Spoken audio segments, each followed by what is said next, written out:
Welcome back to DVC Weekly. This is episode 258. My name is Jason Erpelding. I'm the broker of Buy and Sell DVC. I'm here with Scott Ferrioli. I'm the owner of DVC-Rental.com. Remember the dash to save the cash, as well as buyandsellDVC.com. And today is January 14th, 2026, which means the 11th, 11-month window is December 14th, 2026, and the 7-month window is August 14th, 2026.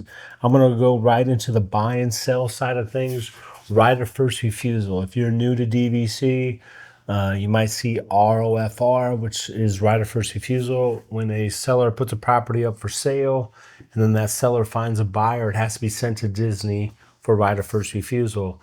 And basically, if the price is low enough, or Disney wants that property, Disney takes over as the buyer. The buyer can get 100% of their money refunded to them. Disney then becomes the buyer under the same terms. Seller gets all their same funds they would have gotten if the buyer had gotten the property. And right of first refusal was a big topic. Between say 2000 until August of 2022, because it was always very active when it comes to buying resale, and really it has really declined. And for the most part in 2025, right of first refusal was around 5%.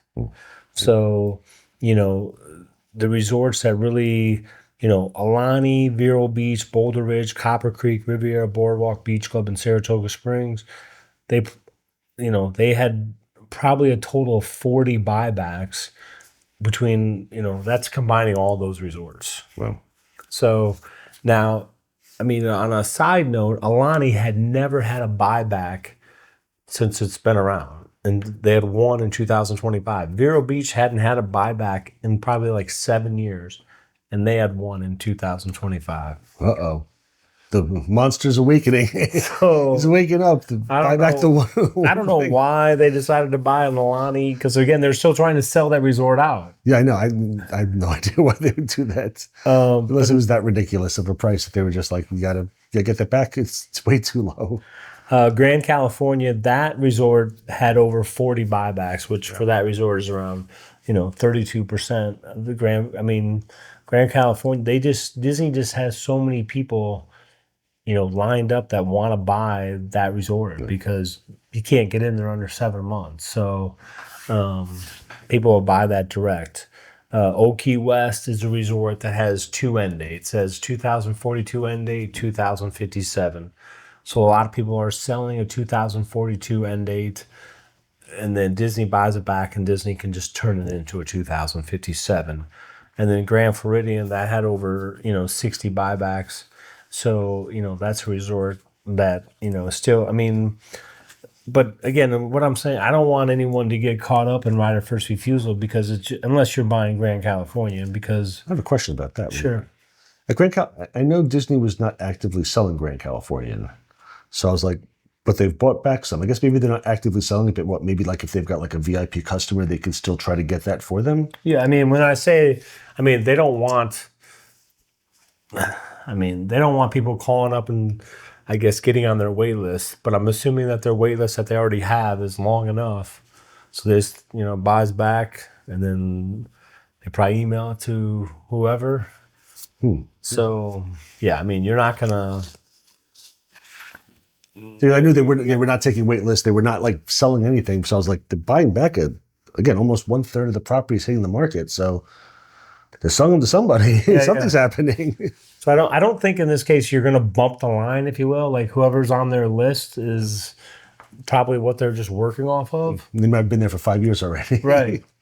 So, but yeah, I wouldn't worry about right of first refusal again, unless you're buying Grand California, because it's really hard to say, what price per point, because there's not a lot of Grand Floridians or Grand Californians that are sold on a regular basis. So you can't say, oh, it needs to be at this price and it should make it through, because it can fluctuate pretty big with that resort. Yeah, absolutely. So sometimes you see prices, smaller contracts could be $300 a point, and then you'll see other ones selling for the low 200s.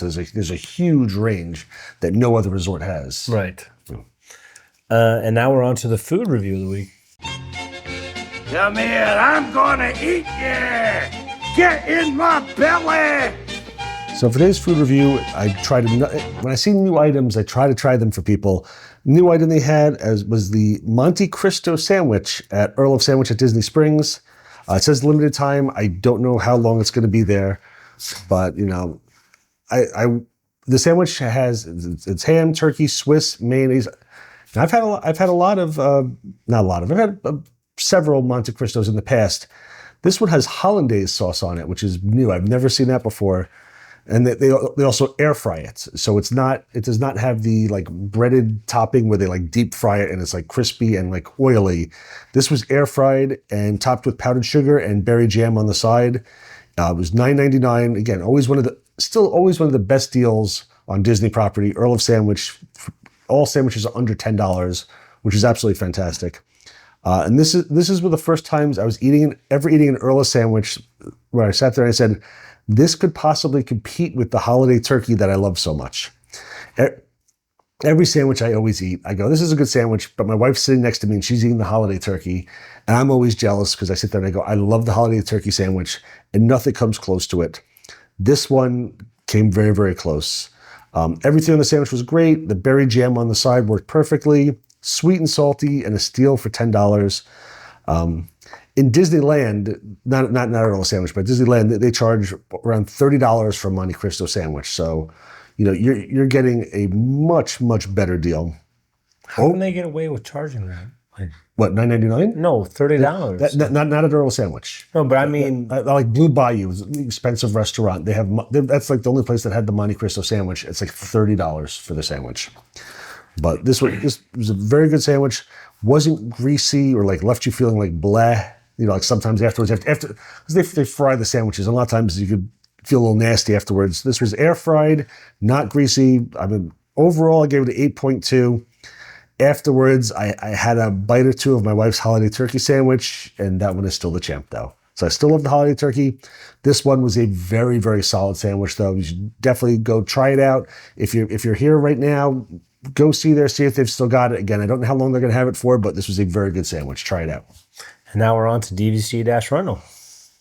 So Disney's room and ticket food prices go up every year. So there's really not much you can kind of do to protect yourself against that. The main thing you can do, though, is renting points. That's really the only way you can get much of a discount at all. Our room prices have not gone up in 4 years. We never want to raise room prices. Sometimes what will happen, honestly, is our competitors will raise their price $1 or $2 and they'll pay their DVC members more money. And if they start paying their DVC members more money, people aren't going to rent their points through us. So we have to match them. But right now, we have not raised anything in the last 4 years. We'll never initiate a price increase. So if a room is $4,000 through Disney, but it's only $2,000 through us, you've got an extra $2,000 to help use for tickets or food or anything like that because your airline, because there's no other way you're really going to save much money at Disney at all with their prices that go up constantly. Plus, to be honest with you, you're working with a small family-run business. Instead of a multi-billion-dollar company that you're giving your money to, you're helping my son go to volleyball. You're helping my other employees' kids play sports, do dance lessons. One of them wants to be a pilot, so he's doing flying stuff. Again, this is helping my kid take his SAT classes to try to get into college. This is small company stuff. This isn't some CEO buying his second yacht. These are real families affected. His kids, all of our kids. We've all families locally that work for us. So, we greatly appreciate you. Again, please keep renting points. Everything's going well. There's honestly no real reason not to. You get the deluxe rooms for half of what Disney charges. You're working with good people who care about their jobs, who are taking care of their families, and it helps us out. It's going to help you out. It's going to put a lot more money back in your pocket, so you can upgrade your Disney vacation or bring that money home and use it for something fun at home. You want that new TV? Rent out your points. Rent out points with us. Save that money. Buy yourself a brand new TV. So lots of great reasons to consider renting DVC points for your next Disney vacation. Excellent points.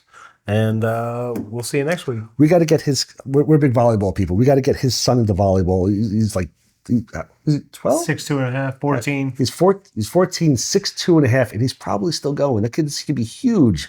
We got to get him into volleyball. So we got to get his kid lessons for volleyball. So please come on in, rent points with us. Thank you, everybody. Have a wonderful day.